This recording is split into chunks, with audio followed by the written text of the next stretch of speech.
نبی پاک صلی اللہ علیہ وسلم کی جو صفات ہیں ان میں یہ صفت بھی بیان کی کہ حضور اول بھی ہیں، حضور آخر بھی ہیں۔ حقیقی طور پر اول آخر اللہ کی ذات ہے۔ قرآن مجید میں هو الاول والآخر یہ بیان کیا گیا، وہی اول وہی آخر، یعنی حقیقت کے اعتبار سے یہ اللہ کی ذات اول اور آخر ہے، یعنی سب سے پہلے اور سب سے بعد، ہمیشہ کے لیے بقا وہ اللہ کی ذات۔ شیخ محقق علیہ رحمہ اور دیگر علماء نے یہ بیان کیا کہ ہمارے نبی صلی اللہ علیہ وسلم اللہ کی عطا سے حضور کی صفات میں سے بھی یہ صفات کہ نبی اول بھی ہیں، نبی آخر بھی ہیں۔ یہ کیسے نبی اول؟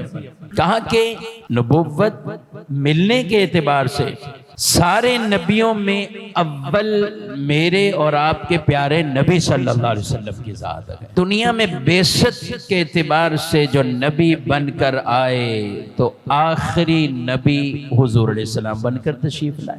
اللہ نے سب سے پہلے جو نبوت عطا کی ہے وہ حضور کو عطا کی، تو حضور اول نے۔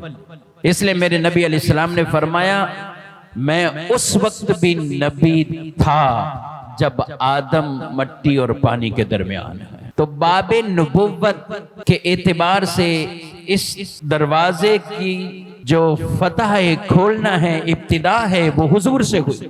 اللہ نے آپ کو نبی بنایا اور اسی نبوت کے محل کو جو اختتام پر پہنچایا وہ بھی حضور علیہ السلام کی ذات پر پہنچا کہ آپ آخری نبی۔ تو حضور اول بھی، حضور آخر بھی۔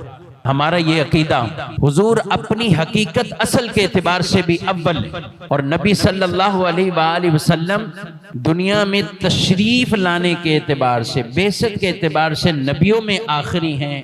اب پیدا بھی ہوئے، ولادت ہے، تبھی تو ہم آپ کا میلاد مناتے ہیں، لیکن اصل کو نہیں بھولیں۔ اصل حضور علیہ السلام کی آپ نور ہیں کہ جب حضرت جابر رضی اللہ عنہ نے پوچھا فدا کا بھی ابی و امی یا رسول اللہ، میرے ماں باپ آپ پر فدا ہوں، قربان ہو جائیں، حضور اللہ نے سب سے پہلے کس کو پیدا کیا ہے، اشیاء میں سے کس شے کو پیدا کیا ہے؟ تو نبی پاک علیہ السلام نے فرمایا اے جابر، اللہ نے سب سے پہلے تیرے نبی کے نور کو اپنے نور سے پیدا فرمایا ہے، تیرے نبی کے نور کو اپنے نور سے۔